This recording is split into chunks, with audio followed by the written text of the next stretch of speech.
नीतीश कुमार की कुर्सी पर खतरे के बादल मंडरा रहे हैं। नीतीश और बीजेपी के बीच की खींचतान कम होने के बजाय बढ़ गई है। अब बीजेपी ने नीतीश के खिलाफ ही रणनीति बनाना शुरू कर दिया है और इसकी शुरुआत हुई है नीतीश का कद छोटा करके।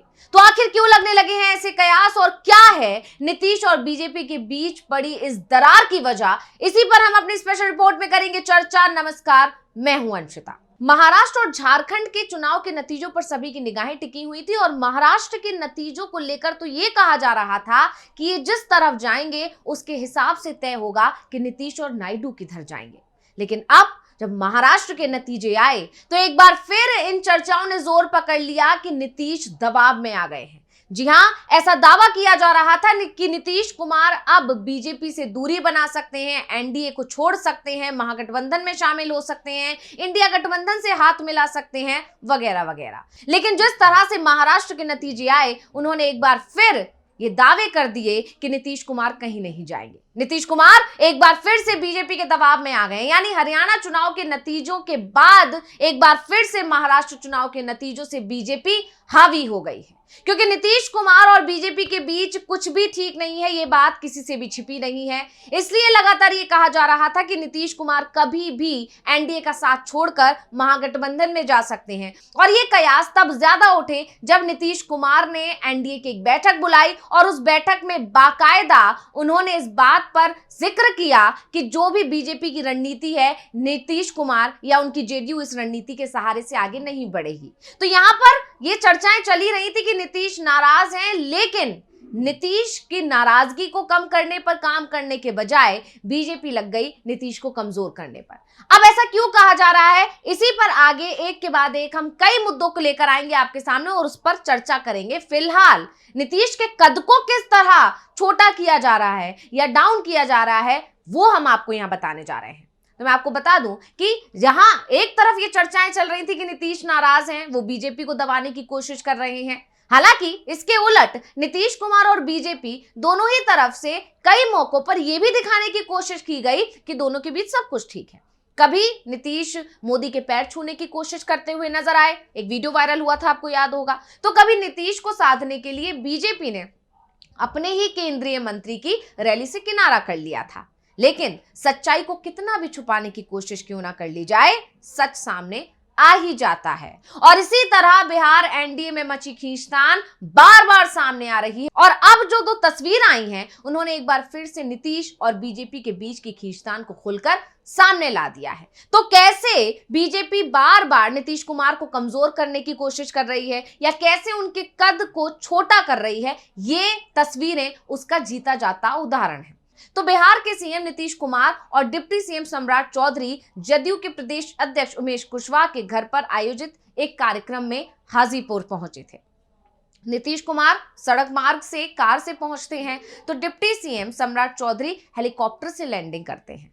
अब दोनों के पहुंचने के साधन को लेकर बवाल मच गया। हर तरफ चर्चा होने लगी कि जो सीएम है वो कार से आ रहे हैं और डिप्टी सीएम हेलीकॉप्टर से आ रहे हैं। इसके बाद से आरजेडी यानी कि राष्ट्रीय जनता दल ने इस मुद्दे को तेजी से भुनाना शुरू कर दिया और अब विधायक मुकेश रंजन का बयान आ गया। आरजेडी के विधायक का कहना है कि बीजेपी ने सीएम को हाईजैक कर लिया है। लगता है अब सीएम की कुर्सी पर खतरा मंडरा रहा है। दरअसल 21 नवंबर को जेडीयू के प्रदेश अध्यक्ष उमेश कुशवाहा के भतीजे की शादी थी और इस कार्यक्रम में शामिल होने के लिए ही सीएम नीतीश भी पहुंचे थे, डिप्टी सीएम सम्राट चौधरी भी पहुंचे थे और तमाम दूसरे नेता भी पहुंचे थे। लेकिन शादी समारोह के खत्म होने के बाद इस बात की चर्चा ने जोर पकड़ लिया कि बिहार के सीएम कार से शादी समारोह में आए हैं, जबकि डिप्टी सीएम के लिए हेलीकॉप्टर बुक किया गया है। और ये दोनों तस्वीरें लगातार सोशल मीडिया पर तेजी से वायरल होने लगी। लेकिन जब ये तस्वीरें सोशल मीडिया पर तेजी से वायरल होने लगी तो इस पर राष्ट्रीय जनता दल की प्रतिक्रिया भी आने लगी। तो राष्ट्रीय जनता दल के विधायक मुकेश रोशन का भी एक बयान आया। उन्होंने कहा कि नीतीश कुमार की राजनीतिक हैसियत को कम करने की कोशिश की जा रही है। ऐसी घटनाओं को देखकर लग रहा है कि सीएम की कुर्सी पर अब खतरा मंडराने लगा है। तो अब यहाँ पर जो चीजें हैं, मतलब ये जो तस्वीर है, ये इसी तरफ इशारा करती है कि जैसे जैसे नीतीश कुमार के तेवर बीजेपी पर भारी पड़ रहे थे, या नीतीश के तेवरों से बीजेपी को ये अंदाजा हो गया था कि नीतीश कभी भी बीजेपी को और एनडीए को झटका दे सकते हैं, उसी की तैयारियों में, यानी नीतीश कुमार को झटका देने की तैयारी में बीजेपी लग गई। यानी नीतीश झटका बीजेपी को देते उससे पहले ही बीजेपी ने नीतीश को झटका देना शुरू कर दिया।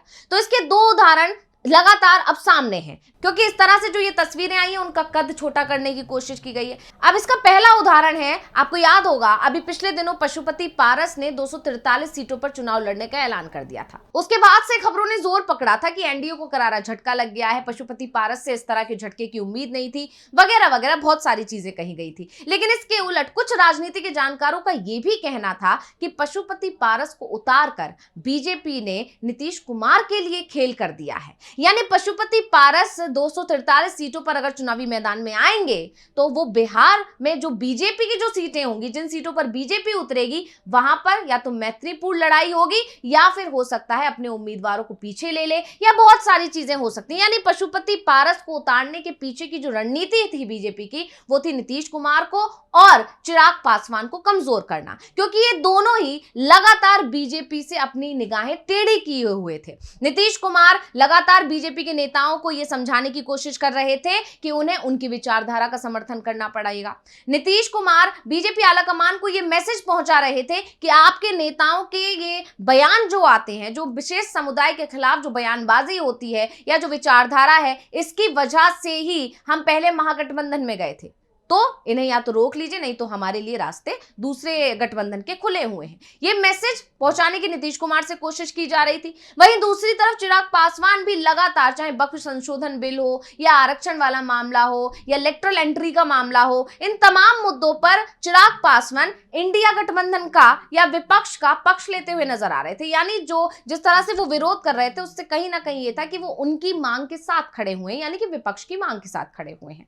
ऐसे में दोनों ही बीजेपी के लिए चुनौती बन रहे थे, और इन दोनों को ही साइड करने की कोशिश की गई, और पर्दे के पीछे से ये कहानी लिखी गई, और पशुपति पारस आगे आए और उन्होंने ऐलान कर दिया, उनकी पार्टी ने ऐलान कर दिया कि 243 सीटों पर वो चुनावी मैदान में उनकी पार्टी उतरेगी। आपको याद होगा जब चिराग पासवान और बीजेपी के बीच की तल्खियां धीरे धीरे खुलकर सामने आई थी, तो उसी दौरान अचानक से पशुपति पारस और अमित शाह की मुलाकात हुई थी, और उस मुलाकात की तस्वीर को बाकायदा सोशल मीडिया पर वायरल किया गया था, और उस तस्वीर के सहारे से चिराग पासवान को यह मैसेज पहुंचाया गया था कि हमारे पास आपका विकल्प है। यानी ये मैसेज देने की कोशिश की गई थी, अगर तुम्हें लाने के लिए हम पशुपति पारस को साइड कर सकते हैं, तो फिर तुम्हें साइड करने के लिए हम पशुपति पारस को वापस ला भी सकते हैं। खैर, तो इस तरह से देखा गया कि नीतीश कुमार के जो तेवर तल्ख हो रहे थे, या टेढ़ी नजर जो वो बीजेपी के लिए या एनडीए के लिए कर रहे थे, उसे ही कंट्रोल करने के लिए पशुपति पारस की एंट्री करवाई गई।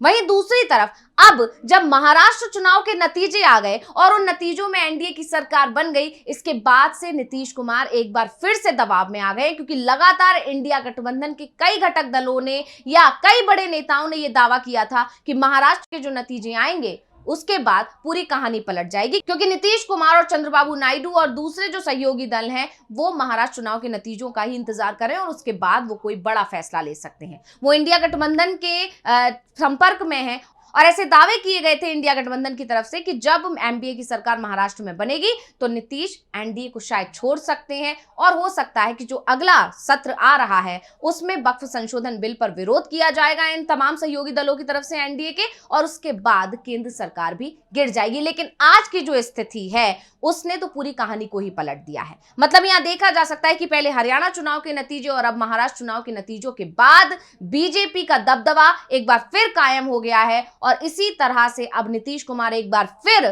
कमजोर पड़ गए हैं और दबाव में यहां पर नजर आ रहे हैं। और इसी को देखते हुए यह कहा जा रहा है कि नीतीश कुमार की कुर्सी भी अब खतरे में है। अगर वो अपने तेवरों को तल्ख बनाए रखते हैं तो ये बीजेपी ने उनको भी संदेश पहुंचा दिया है कि हम हर जगह पर हैं, हम हरियाणा भी जीत सकते हैं, हम महाराष्ट्र भी जीत सकते हैं, और हो सकता है कि आगे आने वाले समय में जब बिहार का चुनाव हो तो हम वहां भी चुनाव जीत जाएंगे। इसलिए नीतीश कुमार को यह मैसेज अब पहुंचा दिया, और अभी माना जा रहा है कि कहीं ना कहीं इन नतीजों के बाद नीतीश कुमार पर दबदबा एक बार फिर बीजेपी कायम रखेगी और एक बार फिर से बड़े भाई की भूमिका में रहने की कोशिश करेगी बीजेपी। यानी बीजेपी के पास महाराष्ट्र चुनाव के नतीजों के बाद से एक बार फिर से बार्गेनिंग पावर आ गई है। जबकि नीतीश कुमार लगातार बड़े भाई की भूमिका में रहने की डिमांड कर रहे थे।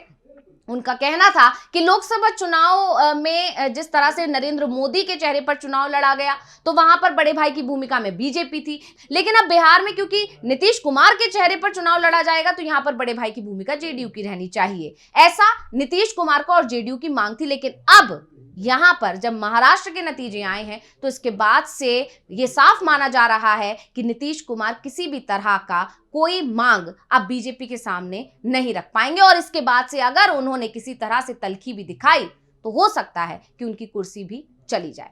तो रिपोर्ट आपको कैसी लगी हमें कमेंट करके अपनी राय जरूर दीजिएगा। इसी के साथ मुझे दीजिए इजाजत। देखते रहिए डीवी लाइव। नमस्कार।